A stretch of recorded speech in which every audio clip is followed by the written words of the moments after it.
welcome to another pod. Hello, and welcome to another episode of the Active Action Podcast.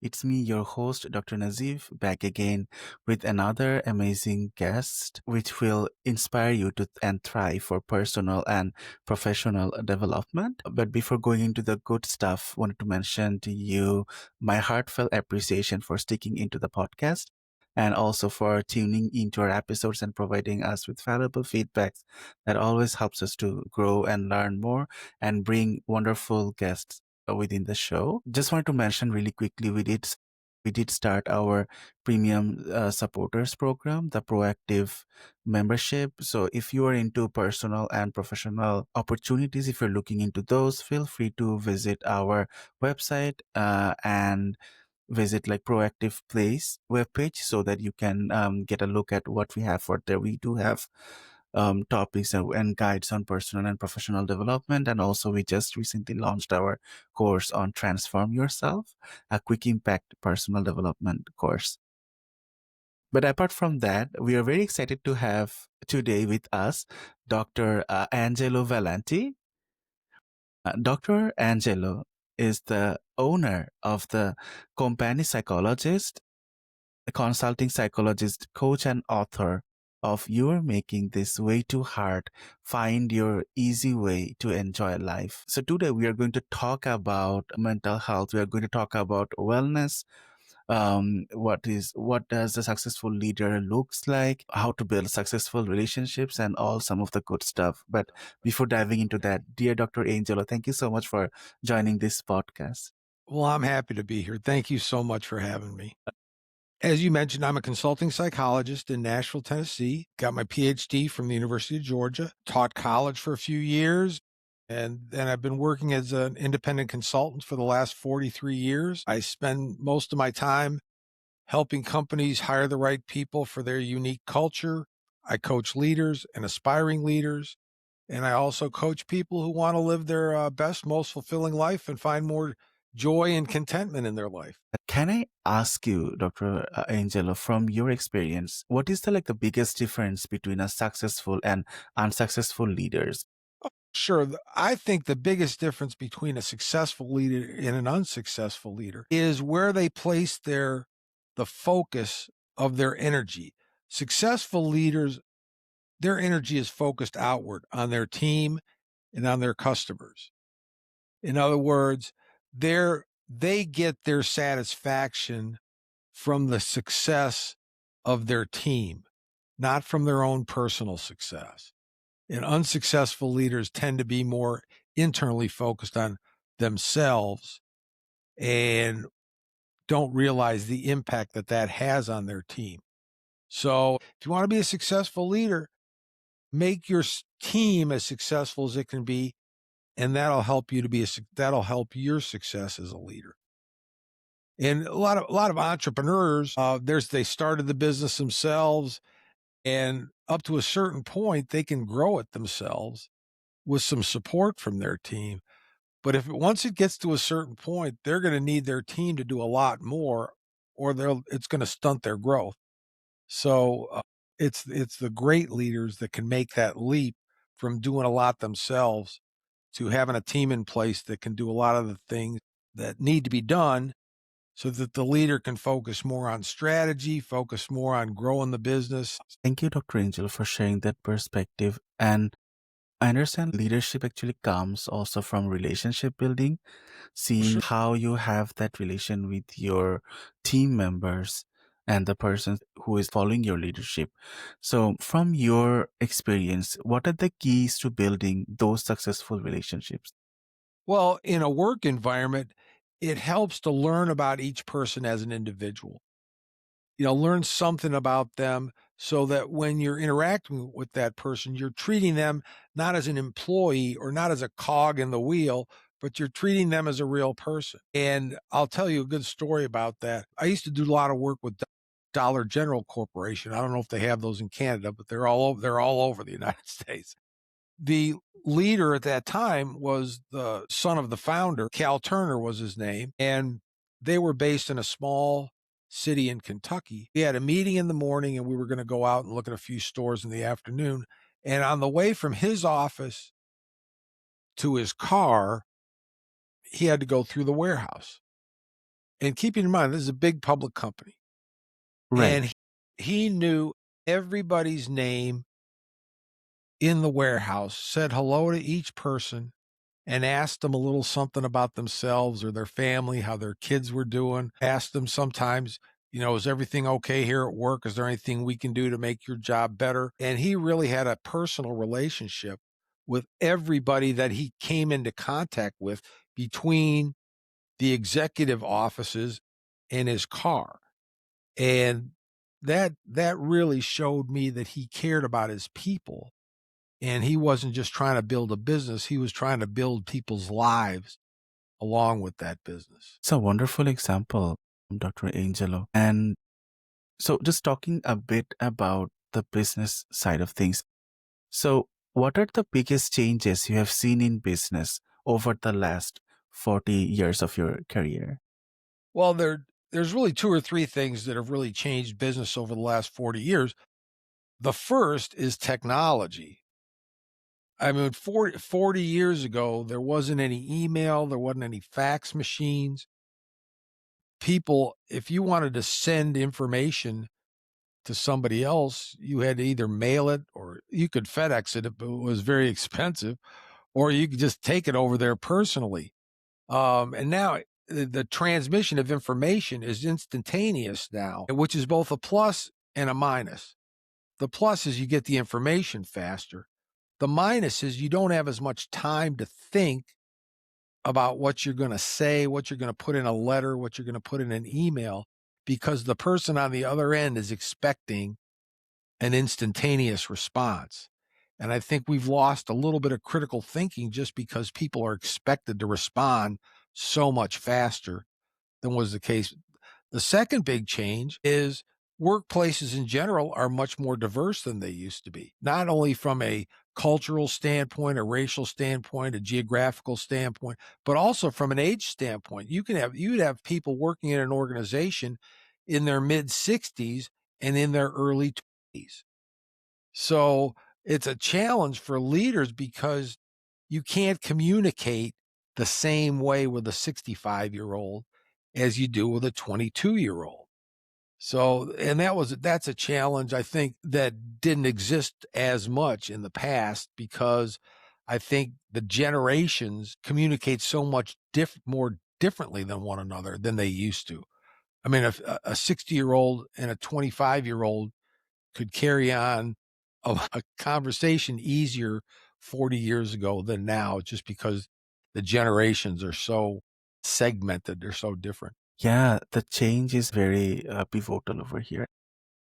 The change in generation and how, it used to be before, the people's perspective. So the businesses has definitely taken like an impact. And I'm sure like that from your experience, you have seen those firsthand, even how digitalized the era of the business has been, and more transmitting towards like AI side of things has also like changed the landscape.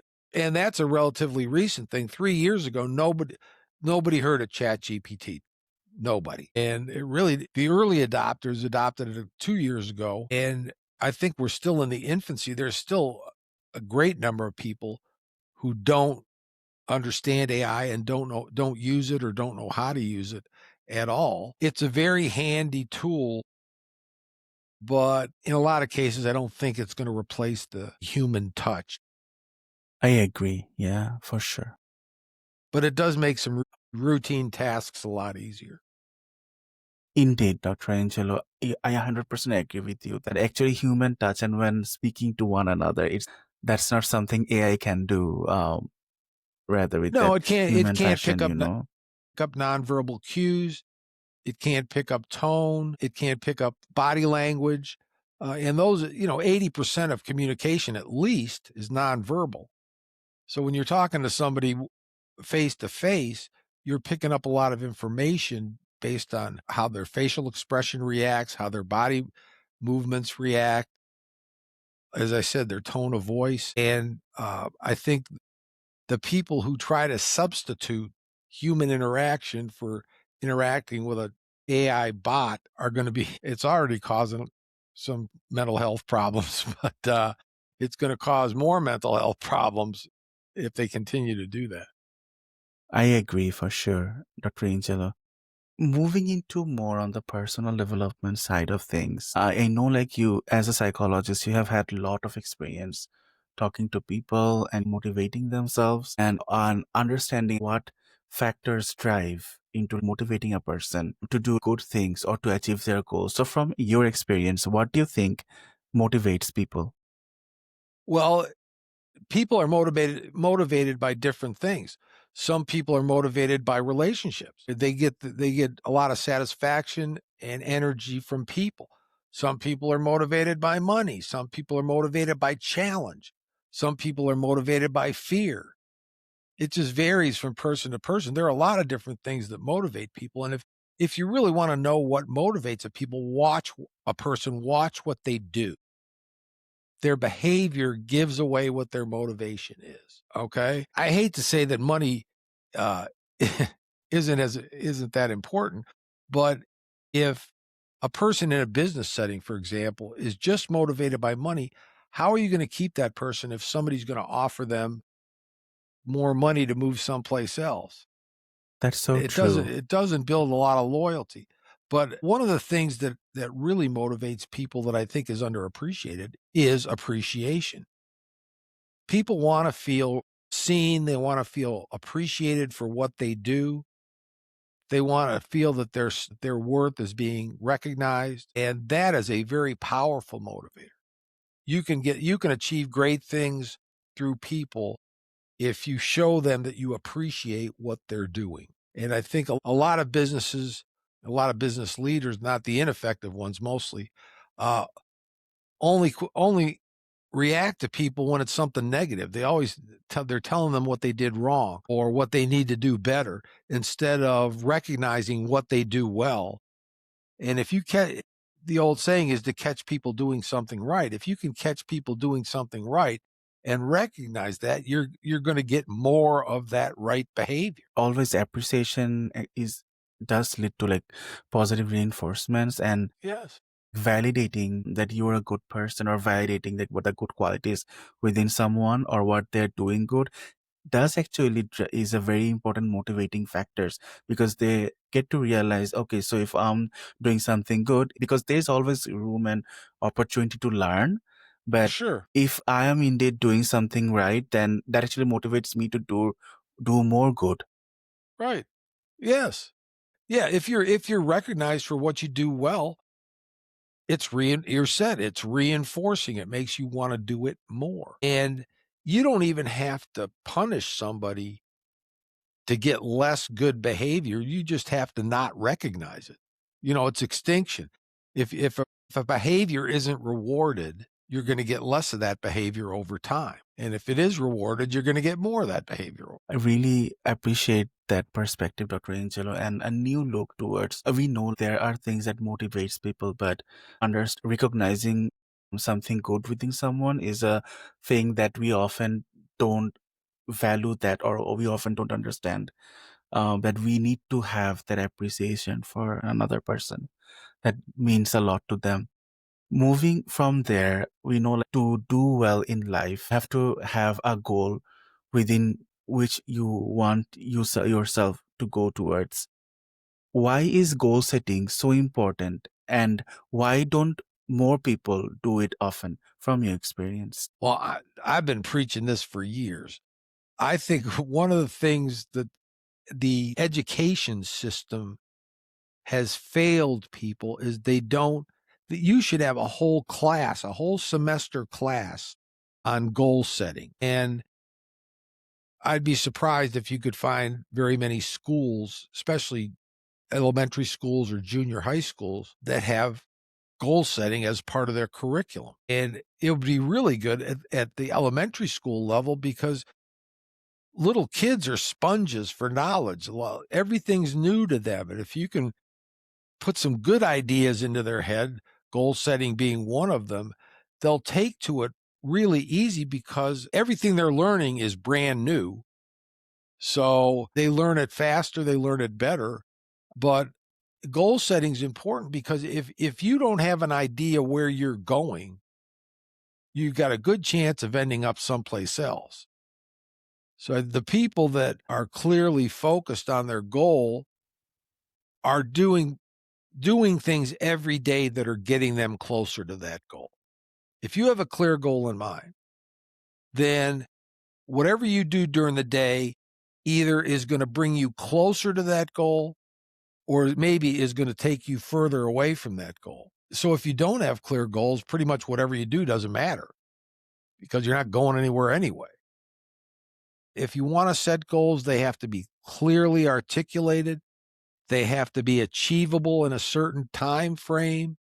You have to be able to measure progress. If you can't measure it, how do you know if you're getting closer to that goal? And Right. you have Yeah. to be you have to take consistent steps toward that goal. You can't achieve that goal usually all at once. It takes time. So, a goal without a time frame is just a wish, right? And you can't set a goal, I want to lose weight. That's not specific enough. Doesn't give you a time frame. How do you measure lose weight? Well, it could be 1 pound, could be 100 pounds. But if you say, I want to lose 1 pound a week for the next 6 weeks, it's concrete, it's measurable, it's observable. And you know that if you cut 3,000 calories out of your weekly diet, you're going to lose a pound. Okay. So the more specific you are and the more clear you are in your goals, the better chance you have of achieving them. Yes, thank you so much, Dr. Angelo, for sharing that perspective. And in order to achieve goals, you have to have an understanding of what you are intending to achieve and how you would measure your progress or how you would keep track of that if your goal is leading towards like achieving or not, or what are some of those roadblocks. Well, some of the roadblocks are going to be people telling you it can't be done, or you can't do it. You're never going to. There are a lot of well-meaning people out there that are going to give you 1,000 reasons why something can't be done. So what you really want to do is not listen to them, because usually those are the people that aren't doing anything. They're not achieving much themselves. So that's one roadblock. The second roadblock is that there's going to be plateaus. It's not going to be a clear line from beginning to end when you're working on a goal. There's going to be times when there's going to be setbacks, or maybe your goal to lose 1 pound a week over 6 weeks, maybe 1 week you lose 2 pounds, but the next week you don't lose any. And you have to maintain that focus and not get discouraged. Discouragement is one of the main obstacles for achieving a goal. And the third obstacle is sometimes you realize that the goal you set really isn't relevant. It's not as important to you as you thought it was. And it's okay to refocus your goal or restate your goal or reframe it, however you want to say it. If you realize that what you were originally working toward isn't relevant anymore. 100%. Thank you so much, Dr. Angelo, for your perspective on that. So what can people do to increase more control over their lives, which helps them achieve something that they're wanting to do? Well, achieving control over your life, I think, is absolutely critical because, I'm sure you've read about it, the internal and external locus of control, which was from the 50s. Well, if you have an external locus of control, you believe that outside circumstances or luck or karma or randomness is responsible for what happens to you. And if you have an internal locus of control, you believe that the decisions you make, the actions you take, the way you think controls what happens to you. And you want to develop more of an internal locus of control, because if you have an external locus of control, then the world is acting on you. You're not acting on the world. So you really don't know what's going to happen. So everything's a surprise. Sometimes it's a happy surprise. Sometimes it's an unhappy surprise. But if you have an internal locus of control, you are saying, I achieved something. If something good happens to me, I'm responsible. I did that. Conversely, if something bad happens to you in your life, you say, well, I'm responsible for that too, but I can fix it. I can change it. I can make it better. Just because a person's made bad decisions in the past doesn't mean they have to keep making bad decisions. You can change. If you want to change your life, change the decisions you make, right? And if you have that control over your life, you recognize that you can make the decisions that are going to lead to the positive changes that you want to. So critical and so valuable to know, Dr. Angelo, taking the accountability, acknowledging what actually happened, and but also if that's something that wasn't positive, to have a positive outlook on that and think how I can improve that. The story about Thomas Edison when he was working on the light bulb, I mean, he tried so many different thousands of filaments before he found one that worked. And somebody asked him, how does it feel to fail thousands of times? And he says, I didn't fail. I found thousands of things that don't work. So he was looking at, I can't get to that goal unless I try a bunch of things that might not work. That's where the people get discouraged. The best way to not achieve what you want to achieve in life is to give up, to quit. And in so many cases, people quit right before they would have had a breakthrough and they could have achieved what they wanted to achieve. Right? And the more you keep going, the fewer people you have to compete with because so many people quit along the way. So if you just keep on going, you're making it that much easier for you to achieve the kind of success you want to achieve. 100%, Dr. Angelo. Thank you for sharing that perspective. So above all, I think it's very important to have self-awareness, but also, to have self-love, to love your inner self. So what do you think what people can do to learn to love themselves more? Well, the easiest thing to do, and I think everybody should do this, is to say nice things about yourself to yourself. If there's something, if you wake up in the morning and you put on your clothes and you think you look pretty good, look in the mirror and say, "Man, you look pretty good today. Good job." Or if you accomplish something, it could be something that doesn't mean anything to anybody else but you. Say, "Good job. Way to go." I think if you say nice things, because everybody has good qualities, right? But I think people are, for some reason, aren't willing to acknowledge their good qualities. If you're a kind person, if you're a nice person, if you're a generous person, if you're a thoughtful person, recognize that about yourself and compliment yourself about it. And so many people I hear run themselves down all the time. They keep telling you, "I'm not good at this. I'm not good at that. I'm a bad person." Even if you do a bad thing, that doesn't necessarily make you a bad person. You could be a good person that did a bad thing. So you got to separate the behavior from the person. But say nice, be nice to yourself. Be kind to yourself. That's a big part of self-love. The second big part of self-love is taking care of yourself. Try to get yourself physically in as good a shape as you can. I mean, that doesn't mean you don't have to run marathons. You don't have to lift 500 pounds, but everybody can get a little bit more exercise, eat a little bit better, get more sleep. Sleep is critically important. I'm a big fan of taking naps. If your energy's run down, take a 20-minute nap or a 30-minute nap. You'll be much more productive and you'll feel better rather than wearing yourself out so that when you go to bed, you're overtired and you can't get to sleep. Thank you. Thank you for sharing that perspective, Dr. Angel. Like to recognize how, what is to recognize for someone what is good for themselves, what is good for their physical health and mental health. And, just work on those. Just have a little self-help and self-care doesn't hurt at all. No. But sometimes it becomes difficult if we do have a family and we do have responsibilities, but it's very critical to ensure that your health or your wellness is a priority, because if you're not feeling good, you won't make others feel good as well.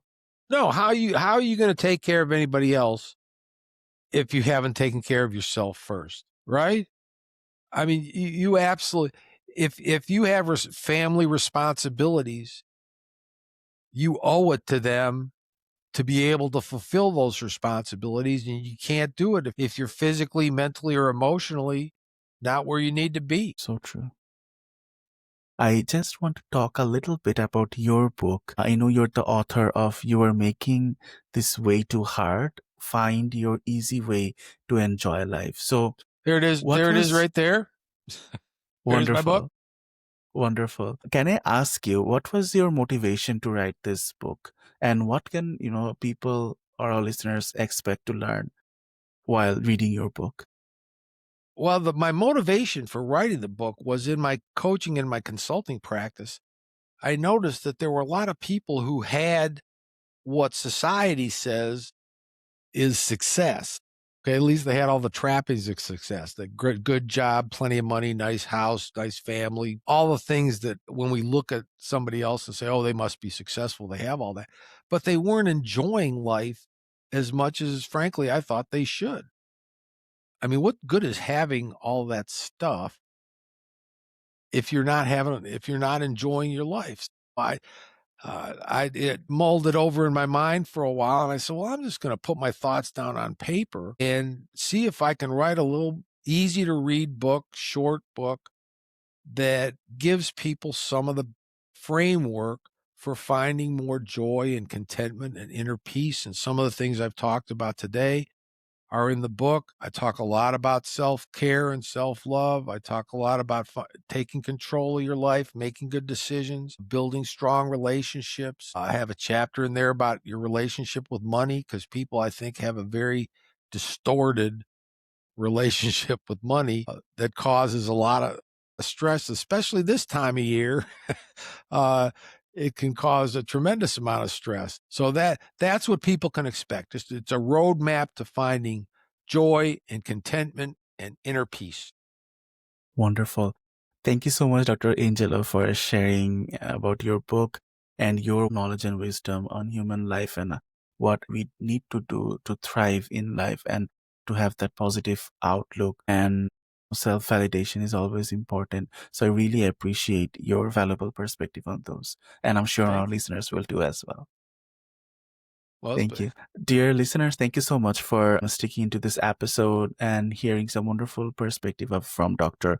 Angelo Valenti. If you do wish to learn more about our esteemed author and guest, please feel free to visit our website, activeaction.fm, and just search Dr. Angelo's profile and you'll get his bio and links to his social and the books as well. So please feel free to check those out. Apart from that, thank you so much for joining into this episode.